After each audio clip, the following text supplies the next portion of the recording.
नमस्कार विद्यार्थी मित्रहो, मी राहुल बिशिरोटी तुम्हा सर्वांचं ज्ञानसंस्कार अकॅडमीमध्ये सहर्ष स्वागत करतो। तुम्ही जर आमच्या चॅनलवर नवीन असाल तर चॅनलला पहिल्यांदा सबस्क्राईब करून घ्या, जेणेकरून रोजचे नवनवीन व्हिडिओज तुमच्यापर्यंत सहजरित्या पोहोचतील।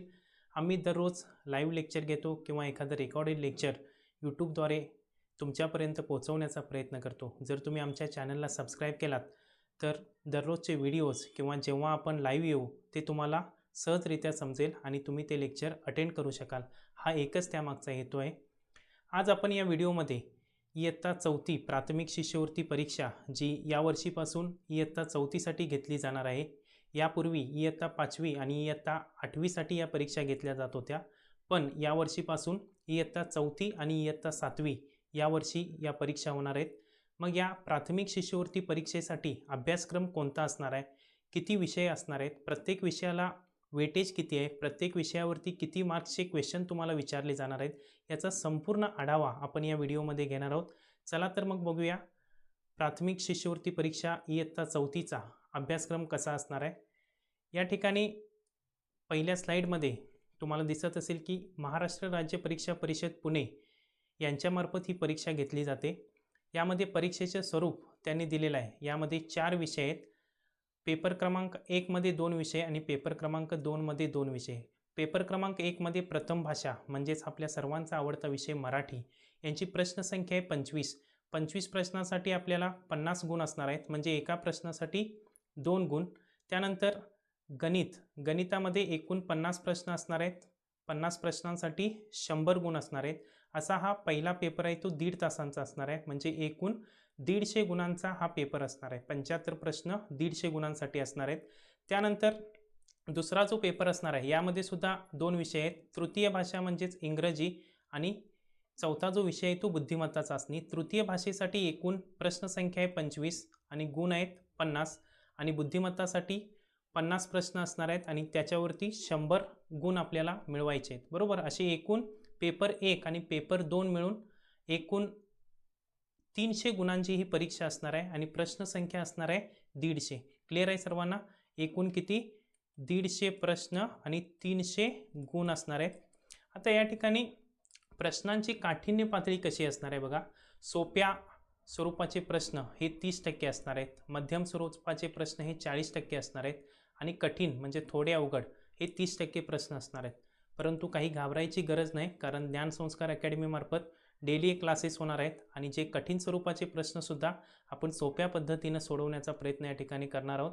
आता या ठिकाणी एक महत्त्वाची टिप दिलेली आहे बघा। उपरोक्त दोन्ही परीक्षांसाठी उत्तरांच्या 4 पर्यायापैकी एकच पर्याय अचूक असेल, म्हणजे जे काही 4 पर्याय आहेत त्यामधला एकच पर्याय काय असणार आहे? अचूक असणार आहे। यापूर्वीच्या ज्या काही परीक्षा होत्या इयत्ता 5वी आणि 8वीसाठी घेतल्या जात होत्या, त्यामध्ये काही प्रश्नांची उत्तरे 4 पर्यायापैकी 2 उत्तरे ही अचूक येत होती, त्यामुळे दोन्ही पर्यायांना मार्क करणं हे बंधनकारक होतं। पण इयत्ता 4थीचा जो यावर्षी जी परीक्षा होणार आहे त्यामध्ये 4 पर्यायापैकी एकच अचूक उत्तर असणार आहे। ठीक आहे, हे झालं आपलं परीक्षेचे स्वरूप। आय होप तुम्हाला परीक्षेचं स्वरूप सर्व विद्यार्थ्यांना आणि पालकांना लक्षात आलेलं असणार आहे। एकूण 4 विषय असणार आहेत।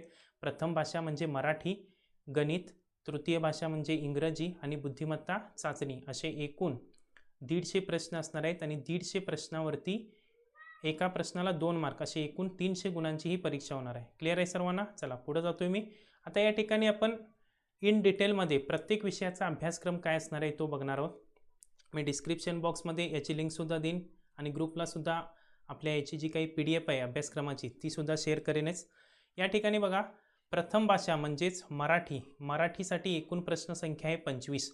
आता या 25 प्रश्नसंख्येमध्ये घटक कोणकोणते आहेत बघा। पहिला जो घटक आहे यामध्ये आकलन क्षमतेवरती तुम्हाला 24% वेटेज देण्यात आलेलं आहे। मग यामध्ये उतारा व उतारावरील प्रश्न असतील, कवितेवर आधारित प्रश्न, काही वेळा तुम्हाला संवाद देतील, सुसंगत वाक्यांचा परिचय देतील किंवा जाहिरातीवर आधारित प्रश्न विचारले जातील। 24% वेटेज देण्यात आलेलं आहे।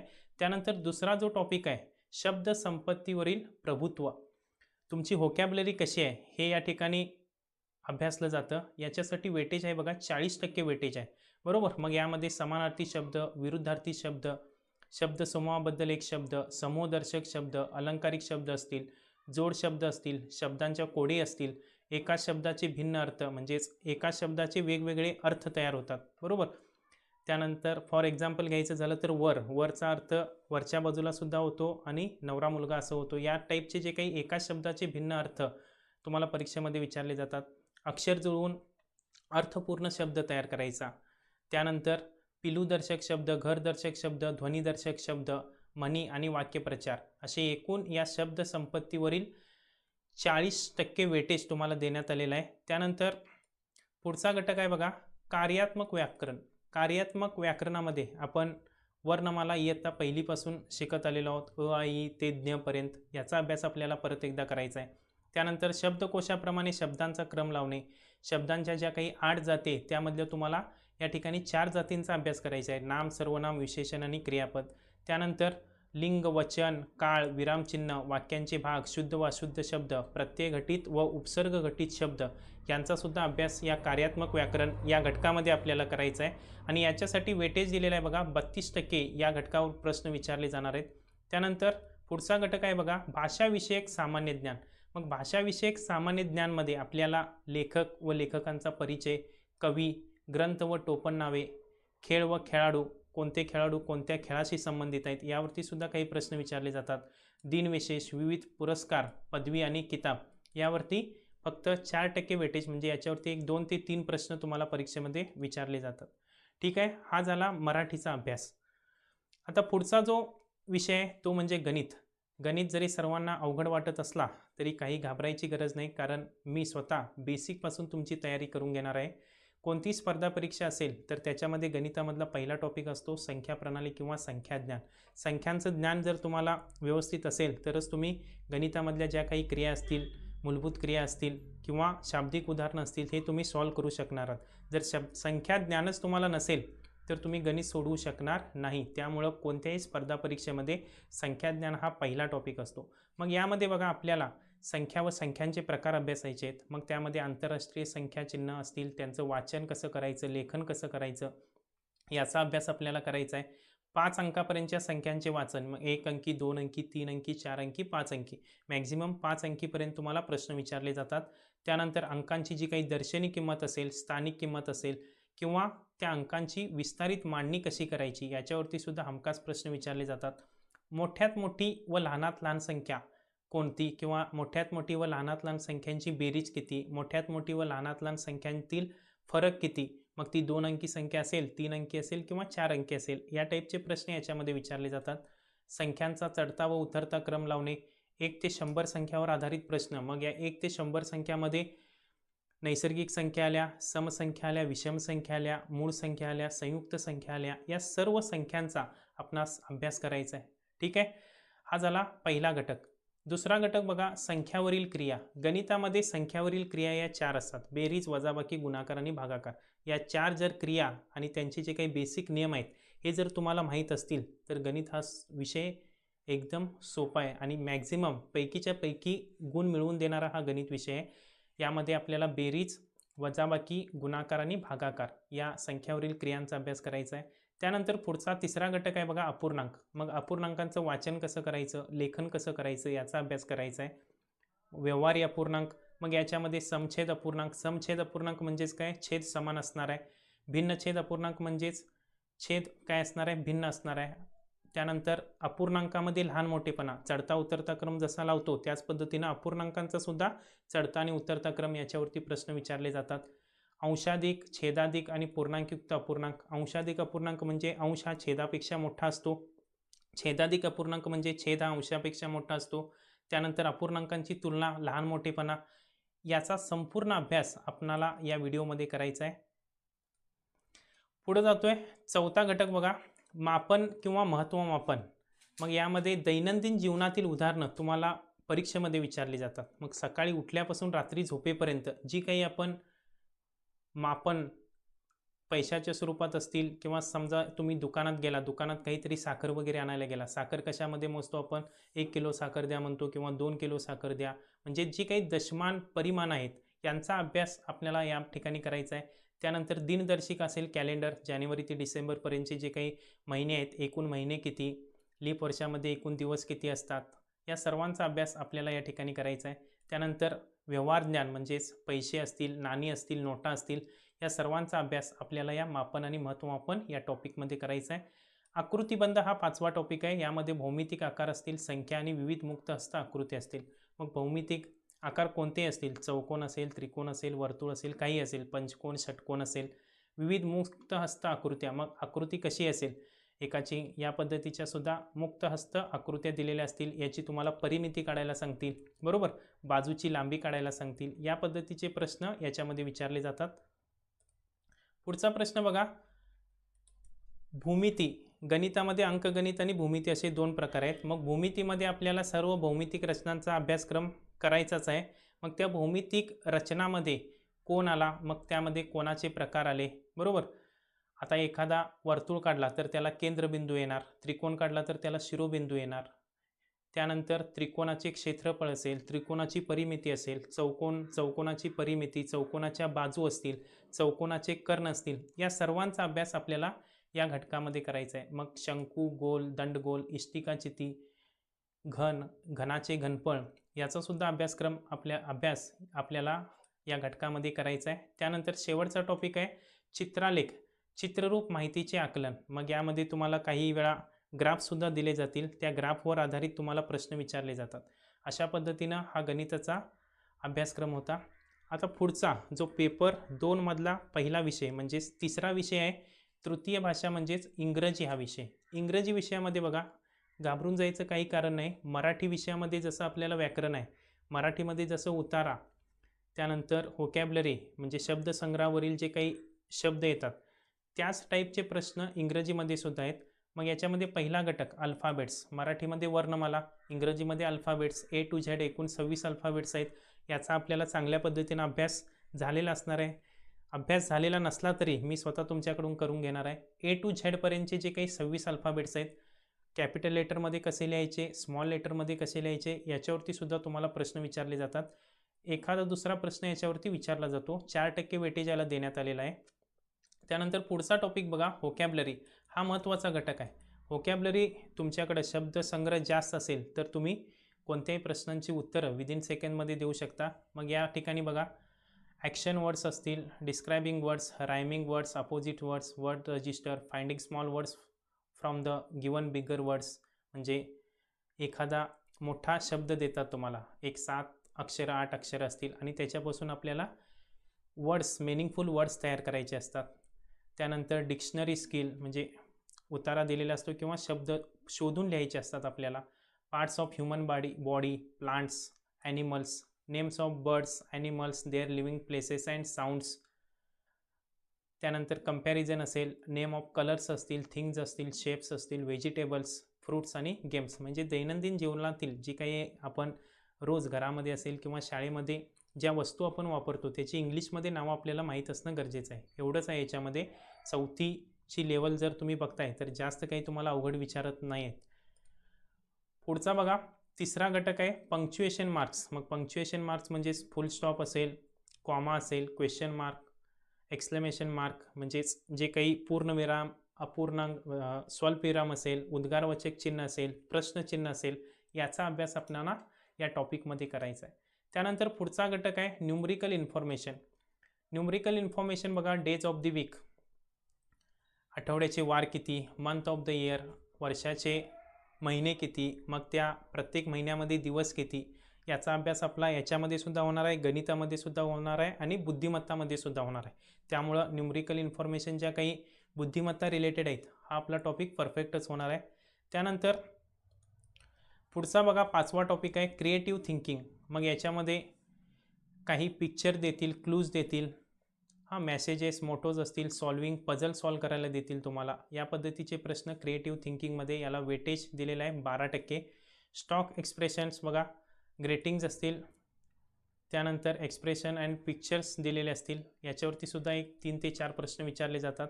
आता ग्रामरमध्ये मराठी ग्रामर आणि इंग्लिश ग्रामर दोन्ही सेमच असणार आहे. फक्त मराठीमध्ये मराठीत असणार आहे, इंग्रजीमध्ये इंग्लिशमध्ये. शब्दांच्या जाती असतील, नाम, सर्वनाम, विशेषण, क्रियापद, इथं सुद्धा तेच असणार आहे. आर्टिकल्स अ अँड द हे आर्टिकल्स आहेत. टेन्समध्ये बघा, सिम्पल प्रेझेंट, सिम्पल पास्ट आणि सिम्पल फ्युचर या तिघांचाच आपल्याला अभ्यास करायचा आहे, बरोबर. आणि सिंग्युलर आणि प्लुरल वर्ड्स यांचा अभ्यास आपल्याला या घटकामध्ये करायचा आहे. 16% वेटेज यासाठी देण्यात आलेला आहे. त्यानंतर बघा अप टू 20 वर्ड्स फ्रोज तुम्हाला दिलेले असतात, याच्यासाठी 8% वेटेज या ठिकाणी देण्यात आलेला आहे. अशा पद्धतीनं हा जो इंग्लिशचा सिलेबस होता याचं डिटेलमध्ये डिस्कशन आपण ज्यावेळी एक एक टॉपिक घेणार आहोत त्यावेळी आपण बघणार आहोत. तुमच्याकडे हा सिलेबस असणं अत्यंत गरजेचं आहे. आणि महत्त्वाचा आणि शेवटचा विषय म्हटला की बुद्धिमत्ता चाचणी, बुद्धीला चालना देणारा हा विषय आहे. याच्यामध्ये जास्तीत जास्त मार्क 100पैकी 100 मार्कसुद्धा मिळवता येतात जर तुमचा अभ्यास तसा झाला असेल तर. बुद्धिमत्ता चाचणीचे जे काही प्रश्न असतात ते सोडवताना प्रत्येक प्रश्नाला ट्रिक्स वापरणं गरजेचं आहे, कारण तेवढ्या वेळामध्येच आपल्याला कमी वेळेमध्ये जास्त प्रश्न सोडवायचे असतात. तुम्ही जास्त विचार करत बसला तर वेळ निघून जाणार आहे आणि बाकीचे प्रश्न आपले राहणार आहेत. बाकीचे प्रश्नांची उत्तरे येत असताना सुद्धा काही वेळा असे प्रश्न असतात सोपे असतात पण आपण त्या मार्गाने विचार करत नाही, त्यामुळं काय होतं सांगा, आपल्याला तो प्रश्न सोडवण्यासाठी जास्त वेळ लागतो. त्यासाठी बुद्धिमत्ता चाचणी आणि गणित या 2 विषयांचा अभ्यास करताना प्रत्येक प्रश्नामध्ये ट्रिक्स या वापरल्याच पाहिजेत. जेवढ्या तुम्ही ट्रिक्स वापरणार आहात तेवढा तुमचा पेपर कमी वेळेमध्ये आणि ॲक्युरेट कमी वेळात जास्तीत जास्त प्रश्न तुम्ही सॉल्व करू शकणार आहात. आता या ठिकाणी पहिला घटक जो आहे आकलन क्षमतेवर आहे. मग यामध्ये जोडाक्षरे असतील, शब्द अक्षरे, संख्या मालिका आणि इंग्रजी अक्षरमाला. यामध्ये प्रश्न सिंपल असतात. तुम्हाला 1 ते 100पर्यंतच्या संख्या, मग त्यामध्ये सम असेल, विषम असेल, नैसर्गिक संख्या असतील, मूळ संख्या असतील, याच्यावरती हमखास 101% प्रश्न विचारला जातो. A to Z अल्फाबेट्स याच्यावरती सुद्धा प्रश्न विचारला जातो. मग हे प्रश्न सोडवताना मांडणी कशी करायची याच्यासुद्धा काही ट्रिक्स आहेत. मी या ट्रिक्स तुम्हाला त्या लेक्चरच्या वेळी म्हणजे हा टॉपिक शिकवताना सांगणार आहे. त्यानंतर वर्गीकरणमध्ये बघा शब्दसंग्रह, आकृत्या, संख्या आणि इंग्रजी अक्षरमाला याला 10% वेटेज देण्यात आलेले आहे. याच्यावरती सुद्धा 4 ते 5 प्रश्न विचारले जातात. समसंबंध, मग यामध्ये शब्दसंग्रह असेल, आकृत्या, संख्या आणि इंग्रजी अक्षरमाला. बुद्धिमत्तामध्ये संख्या मालिका आणि इंग्रजी अक्षरमाला याच्यावरती प्रत्येक घटकावर प्रश्न हा असतोच. त्यानंतर क्रम ओळखणे, मग त्या संख्यांचा क्रम असेल, अल्फाबेट्सचा क्रम असेल, आकृत्यांचा क्रम असेल, किंवा काही वेळा तुम्हाला 4 पर्याय दिले जातात आणि त्या 4 पर्यायामधील चुकीचा पर्याय ओळखा किंवा चुकीचे पद ओळखा असा सुद्धा प्रश्न विचारला जातो. त्यानंतर गटाशी जोडणारे पद. आता या ठिकाणी तुम्हाला 3 आकृत्या दिल्या जातात. चौथी आकृती तुम्हाला शोधायची असते, किंवा या ठिकाणी पहिली आकृती देतात, या ठिकाणी दुसरी ब्लँक सोडतात, तिसरी देतात, चौथी देतात. म्हणजेच या चौकोनाच्या ठिकाणी कोणती आकृती येईल या पद्धतीचे प्रश्न. मग आकृती असेल ती संख्या असेल किंवा A to Z पर्यंतचे अल्फाबेट्स असतील. त्यानंतर प्रत्येक परीक्षेमध्ये विचारला जाणारा प्रश्न आणि एकदम सोपा प्रश्न, पाण्यातील प्रतिबिंब आणि आरशातील प्रतिबिंब. मग पाण्यातील प्रतिबिंबामध्ये तुम्हाला काही वेळा आकृत्या दिल्या जातील, अंक दिले जातील किंवा अक्षरे दिले जातील. मग ती अक्षरे मराठी असतील, इंग्रजी असतील, कोणतीही असतील. आरशातील प्रतिमासुद्धा सेम, आकृत्या दिली जातील, अंक दिले जातील किंवा अक्षरे दिले जातील. त्यानंतर 8वा जो घटक आहे समान पद ओळखणे. आता यामध्ये आकृत्या दिल्या जातात आणि समान पद ओळखा असा प्रश्न विचारला जातो. याच्यावरती सुद्धा 1 ते 2 प्रश्न विचारले जातात. त्यानंतर 9वा जो घटक आहे बघा तर्कसंगती व अनुमान. यामध्ये भाषिक आणि अभाषिक असे 2 तर्कसंगती आणि अनुमान आपल्याला लावायचे असतात. यामध्ये वय, तुलना, नावातील बदल आणि नाती यावरती प्रश्न विचारले जातात. आणि अभाषिकमध्ये आकृत्या मोजणे, चौकोन, त्रिकोण, चौरस, आयत, रेषाखंड, कोन, घनाकृती, ठोकळे या पद्धतीचे प्रश्न विचारले जातात. एखादा त्रिकोण देतात, त्रिकोणामध्ये या पद्धतीने एक त्रिकोण देतात आणि एकूण किती त्रिकोण तयार होतील. सिंपल प्रश्न आहेत आणि याच्यासाठी ट्रिक्स आहेत. त्या ट्रिक्स जर वापरताय तर तुम्ही 5 ते 10 सेकंदामध्ये याचं उत्तर काढू शकताय. त्यानंतर 10वा जो टॉपिक आहे कूट प्रश्नावर आधारित आहे. त्यामध्ये रांगेतील स्थान असेल, दिशा, दिनदर्शिका, वेन आकृती आणि ज्या काही भौमितिक रचना आहेत, आकृती आहेत त्याच्यावरती प्रश्न विचारले जातात. याच्यासाठी 18% वेटेज देण्यात आलेलं आहे. त्यानंतर 11वा जो घटक आहे सांकेतिक भाषा. यामध्ये शब्द, संख्या, चिन्ह यांचा परस्पर वापर करून याच्यावरती तुम्हाला सांकेतिक भाषेवरती प्रश्न विचारले जातात. आणि विशेष प्रश्न हे भावनिक आणि सामाजिक बुद्धिमत्ता याच्यावरती कमीत कमी 1 ते 2 प्रश्न, म्हणजे प्रत्येक परीक्षेमध्ये जर क्वेश्चन पेपर काढून बघताय तर 1 प्रश्न हा विचारलेला आहे. असा हा बुद्धिमत्तेचा अभ्यासक्रम होता. आत्तापर्यंत आपण टोटल 4 विषयांचा अभ्यासक्रम या व्हिडिओमध्ये बघितलेला आहे. आय होप तुम्हाला समजलं असेल पेपर पॅटर्न कसा असणार आहे, प्रत्येक विषयाला किती मार्क असणार आहेत, किती प्रश्न असणार आहेत, बरोबर. त्यानंतर एकूण किती गुणांची परीक्षा असणार आहे आणि किती वेळ असणार आहे. आणि ही परीक्षा शिष्यवृत्ती धारक होण्यासाठी आपणास कमीत कमी किती गुण पाहिजेत? 300 पैकी 300 गुण मिळवणारे विद्यार्थीसुद्धा आहेत आणि तुम्हीसुद्धा मिळवू शकता. जर पहिल्या दिवसापासून आजपासून तुम्ही जर अभ्यासाला सुरुवात करताय, डेली जर 2 ते 3 तास देताय, तर तुम्ही शिष्यवृत्ती धारक हमखास बनू शकताय.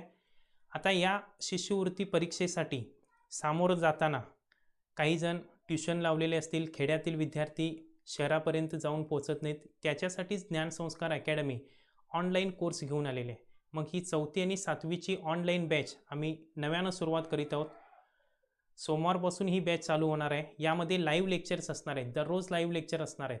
समजा तुम्ही लाईव्ह लेक्चर अटेंड करू शकला नाही, सकाळी 7 ते 8 माझं लाईव्ह लेक्चर आहे, तुम्ही अटेंड करू शकला नाही, तर तेच लेक्चर तुम्हाला रेकॉर्डेड स्वरूपात सुद्धा तुमच्या लॉग इनमध्ये बघायला मिळेल, बरोबर. मग ते किती वेळा बघू शकता. आजचं झालेलं लेक्चर 1 महिन्यानंतर रिव्हिजन करायचं असेल तरीसुद्धा तुम्ही बघू शकता.